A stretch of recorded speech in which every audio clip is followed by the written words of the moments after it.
Hello बच्चों, let's read our question. So the question is assertion given है if aluminium atom replaces a few silicon atom in three-dimensional structure of silicon dioxide, the overall structure acquires a negative charge. assertion में given है कि aluminium atom replace कर देता है कुछ silicon atom को इसके थ्री डिमेंशनल स्ट्रक्चर में से, तो ओवरऑल स्ट्रक्चर पर आएगा negative charge, right. And reason given है कि aluminium इज ट्राइवेलेंट जबकि silicon is tetravalent. Silicon tetravalent होता है और एल्यूमिनियम ट्राइवेलेंट होता है, राइट. सो इसके लिए आपके ऑप्शंस गिवन हैं कि both A and R correct and R is the correct explanation of A. Both A and R correct but R is not the correct explanation of A.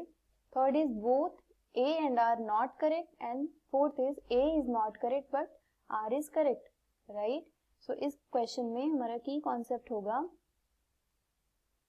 key concept, if silicon is replaced by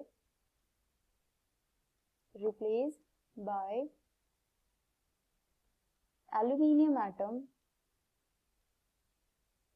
silicon is replaced by aluminium atom, then overall charge on SiO2 three-dimensional structure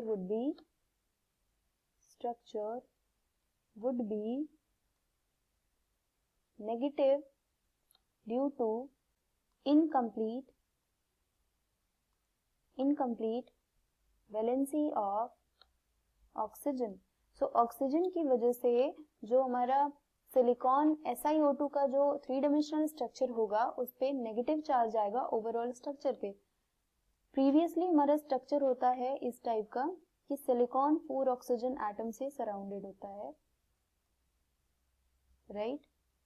generally हमारा silicon 4 oxygen atom से surrounded होता है and ये three dimensional structure form करता है, okay.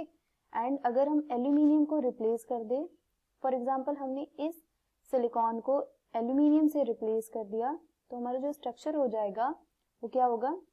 Generally बाकी सारे atom तो वही रहेंगे, हमने एक सिलिकॉन को सिर्फ रिप्लेस करना है. ऑक्सीजन, यहाँ पे हमने लिखा aluminium, silicon, oxygen, oxygen, oxygen, right. So इस केस में अगर हम देखते हैं एल्यूमिनियम के पास होता है 3 इलेक्ट्रॉन आउटर मोस्ट ऑर्बिट में. इसने 3 ऑक्सीजन के साथ बॉन्डिंग की, राइट. यहाँ पे इसने 3 ऑक्सीजन के साथ बॉन्डिंग कर ली. ये जो ऑक्सीजन होगा इसके पास नेगेटिव चार्ज होगा क्योंकि ये बॉन्डिंग में पार्टिसिपेट नहीं कर सकता. सो ओवरऑल जो थ्री डिमेंशनल स्ट्रक्चर होगा उस पे चार्ज होगा नेगेटिव चार्ज, राइट.